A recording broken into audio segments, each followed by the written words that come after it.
Hello guys, good morning. સ્વાગત છે તમારું આજના એક અમારા નવા બ્લોગમાં.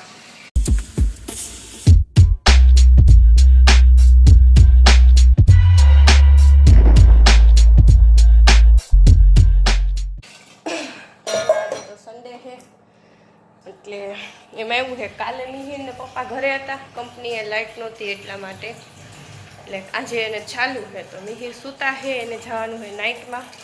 પપ્પા તો સવારે વયા ગયા, પણ પછી હું આજે મોડી ઉઠી હતી, સન્ડે હતો એટલે મમ્મી કે હું નાસ્તો બનાવી દઈશ. એટલે પપ્પા ગયા, પછી બધું કામ કર્યું. કાલે મસાલા લઈ આવ્યા છે મમ્મી, એટલે એ બધું કરવાનું હતું. એટલા માટે બધું ખાલી કર્યું બધું. બહુ લેટ થઈ ગયું ને 12 વાગી ગયા. તો હવે થોડું ઘણું કામ બાકી છે, પોતા કરવાના છે.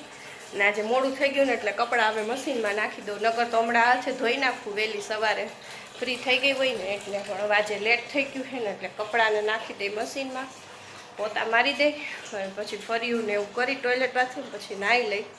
ત્યાં યામીબેન આવી જશે ને યામીબેન ગયા છે બહાર રમવા, મમ્મી લઈ ગયા છે એને બહાર. એટલે કાંઈ નહીં, હાલો હવે પહેલાં કામ કરીને ફ્રી થઈ જાય પછી મળીએ પાછા.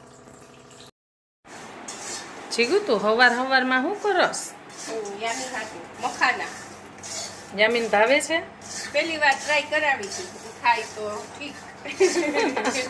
સાબુદાણા ભાવે એટલે કીધું લગભગ ભાવશે જ એને. ટ્રાય કરી હવે કેવા બને. એને સવારમાં જુઓ શું કર્યું, ચશ્મા તોડ નાખ્યા. એલી ચશ્મા કા તોડ્યા હે? જો બપોરે જમવામાં મેગી બનાવી છે. કાલની મેગી આવી ને ત્યારનું આને હખત નહોતું થતું, અને ચોટલી કાંક છોડી નાખી, નરસિંહ મહેતા જેવી લાગે. ગરમ છે, થોડી વાર રે ઠરવા દે, ફ્રીજમાં મૂકી દઉં. ધીમે ધીમે ખાવ, પણ ખાવા માંડું. કેવી હે? કેવી તો ઠરવા દે. જીભ ભરી ગઈ. તને કઈ જ છી કે નો ખા. જો બપોરના 2 વાગ્યા અને ઉઠીને ચા ભાખરી ખાઈ છે, અને ભેગી આ ચકરી સાબુદાણા ટમેટાની. જ્યાં સુધી પતશે નહીં ત્યાં સુધી હવાર નાસ્તામાં ખાવાની, ઉપવાસમાં ખાવા બનાવી. હે વાસણ હે? ના મારે નથી જોવા, ના મારે નથી આવું જોવા. મને દેખાય છે એ વાસણ મેં જ મૂક્યા છે અહીંયા. ના જો પપ્પા બોલાવે, કાનમાં કઈ કી હે. એ રિહાણી હે. રિહાતા બહુ આવડે હે. પેપર રિહાણી હો હે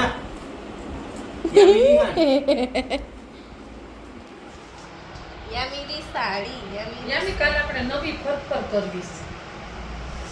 આવી હે ને તારે ફરફર? એ લીલો કલર કે તો જો સાંજના રસોઈનો ટાઈમ થઈ ગયો, અને રસોઈમાં આજે બનાવવાનું છે મગ ચણાનું શાક, રોટલી અને ગુંદા ને મરચાં ને કેરીનો સંભારો.